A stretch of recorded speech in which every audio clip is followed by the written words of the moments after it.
एका पोलीस अधिकाऱ्याचे कार्यालय आणि त्यात एक मोठा पोलीस अधिकारी एका महिलेबरोबर आक्षेपार्ह स्थितीत कुणाच्याही तळपायाची आग मस्तकात जाईल. पोलिसांचा असा व्हिडिओ समोर येणं म्हणजे कुंपणच शेण खातंय या म्हणीची आठवण करून देणार आहे. त्यामुळे अगोदर पावसाने झोडपलं आणि राजाने मारलं तर तक्रार कोणाकडे करणार? यानुसार पोलिसच असे वागत असतील तर नागरिकांनी जायचं कोणाकडे हा प्रश्न आता निर्माण झालाय. पण व्हिडिओत अश्लील वर्तन करणारा तो अधिकारी कोण आहे?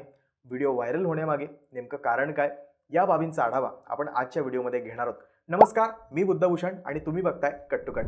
सावधान, आज आपण अशा विषयावरती बोलणार आहोत त्यामुळे पोलिसांबद्दल रोष निर्माण होण्याची भीती आहे. कारण कल्पना करा की तुम्ही तुमची अडचण किंवा तक्रार घेऊन पोलीस स्टेशनला गेलात आणि तुम्हाला कळालं की तुम्ही तुमच्यासमोर तुमची समस्या मांडायला बसलात तोच मोठा गुन्हेगार आणि चरित्रहीन माणूस आहे. तुम्हाला त्यावेळेस काय वाटेल? किंवा या व्यक्तीकडून आपल्याला न्याय मिळेल का याची खात्री तुम्हाला असेल का? तर नक्कीच नाही. हे सगळं सांगण्याचं कारण म्हणजे काय, तर कर्नाटकचे पोलीस महासंचालक के रामचंद्र राव यांचा एक व्हिडिओ सोशल मीडियावरती व्हायरल झाल्यामुळे कर्नाटक आणि पोलीस दलात मोठी खळबळ माजली. दुर्दैवानं कायद्याचं रक्षण करणाऱ्या डीजीपी कार्यालयातच हा सगळा प्रकार सुरू होता. या प्रकरणी राज्य सरकारने तात्काळ पावले उचलली. पोलीस महासंचालक के रामचंद्र राव यांना निलंबित करण्यात आलंय. तर या प्रकरणाची सुरुवात सोमवारी झाली.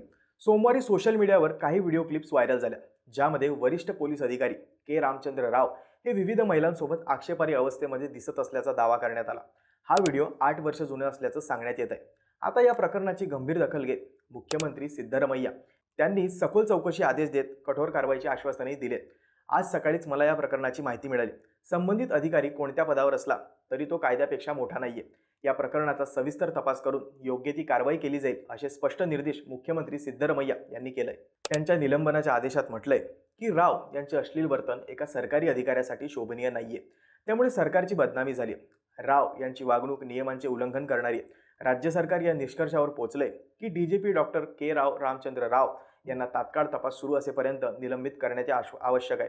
निलंबनाच्या दरम्यान राव राज्य सरकारच्या लेखी परवानगीशिवाय कोणत्याही परिस्थितीत मुख्यालय सोडू शकत नाहीयेत. तर या प्रकरणानंतर म्हणजे व्हिडिओ व्हायरल झाल्यानंतर रामचंद्र राव यांनी आपली बाजू मांडण्यासाठी कर्नाटकचे गृहमंत्री जी परमेश्वर यांची भेट घेण्याचा प्रयत्न केला, परंतु ही भेट होऊ शकली नाही.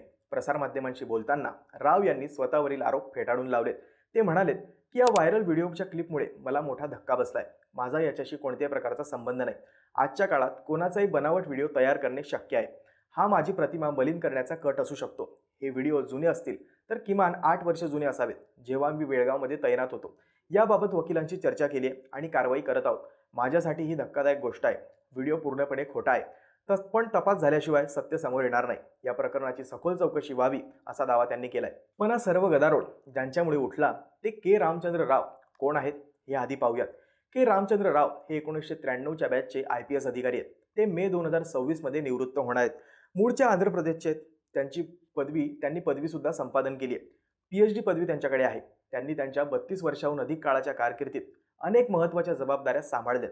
त्यांनी सुरुवातीला सहाय्यक पोलीस अधीक्षक म्हणून राज्याच्या विविध भागांमध्ये काम केलंय. त्यानंतर त्यांनी शिमोगा आणि कारवार सारख्या नक्षली प्रभागात असणाऱ्या जिल्ह्यांमध्ये पोलीस अधीक्षक म्हणून आपली जबाबदारी सांभाळली. के रामचंद्र राव यांचा बेळगाव येथील कार्यकाळ सध्या अत्यंत चर्चेत आहे. राव यांनी बेळगाव येथे पोलीस महानिरीक्षक म्हणून देखील काम केलंय. सप्टेंबर 2023 मध्ये त्यांना पोलीस महासंचालक या सर्वोच्च श्रेणीत बढती देण्यात आली आणि त्यांनी ऑक्टोबर 2023 मध्ये पदभार स्वीकारला होता. महत्त्वाचं म्हणजे त्यांनी याआधी अनेक महत्त्वाची पदे सांभाळली आहेत आणि आता तेच अधिकारी अश्लील व्हिडिओंमुळे वादात अडकलेत. पण वादात अडकण्याची त्यांची ही पहिली वेळ नाहीये बरं का. 2014 मध्ये ते सदन रेंजचे पोलीस महानिरीक्षक होते. त्यावेळेस वादग्रस्त धन जप्ती प्रकरणात त्यांचं नाव आलं होतं. त्यांना हवाला घोटाळ्यात अडकवण्यात आले होते. त्यानंतर 2.7 कोटी रुपये जप्त करण्याचा आणि गैरव्यवहार केल्याचा आरोप त्यांच्यावरती होता, ज्यामुळे त्यांना म्हैसूर रेंजच्या पोलीस महानिरीक्षक पदावरून काढून टाकण्यात आले.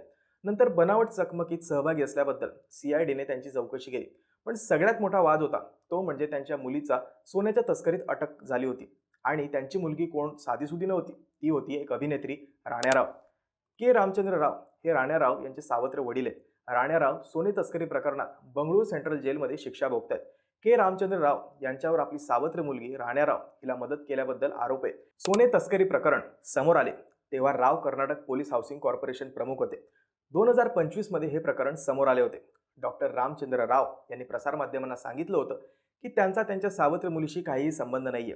जतीन विजयकुमार हुक्केरी यांच्याशी विवाह झाल्यानंतर 4 महिन्यांपासून राण्याराव त्यांच्या आईशी देखील भेटल्या नाहीयेत. पण राव यांनी आपल्या वडिलांच्या पदाचा वापर करत ही तस्करी केल्याचा आरोप त्यावेळेस करण्यात आला होता. कॅम्पोडा विमानतळ पोलीस स्टेशनमध्ये प्रोटोकॉल अधिकारी म्हणून कार्यरत असलेल्या कॉन्स्टेबलने तपास अधिकाऱ्यांना सांगितलं होतं की रामचंद्र राव यांच्या आदेशाचे ते पालन करत होते, असं त्यांनी सांगितलं होतं. मात्र राणा राव तस्करीच्या कामात आपल्या वडिलांचा सहभाग नसल्याने सांगितलं होतं. सध्या राणा राव सोने तस्करी प्रकरणात बंगळुरू सेंट्रल जेलमध्ये शिक्षा भोगतायत. पोलीस विभागातील रामचंद्र राव हे कर्नाटक पोलीस दलातील एक वरिष्ठ अधिकारी म्हणून ओळखले जातात. मात्र या एका घटनेमुळे त्यांच्या कारकिर्दीवर प्रश्नचिन्ह उभे राहिले. या व्हिडिओमधील महिला कोण आहेत आणि ही घटना नक्की कधी घडली याचा शोध आता तपास यंत्रणा घेत आहे. या प्रकरणाचा अहवाल सादर झाल्यानंतर पुढील कायदेशीर पावले उचलली जातील. पण सोशल मीडियावर या व्हिडिओची जोरदार चर्चा सुरू आहे. अनेक जण या कृतीवर टीका करत आहेत, तर काही जण याला षडयंत्र आहे असंही म्हणतात. याविषयी तुम्हाला काय वाटतं? कमेंटमध्ये सांगा. लाईक करा, शेअर करा आणि सबस्क्राईब करायला विसरू नका.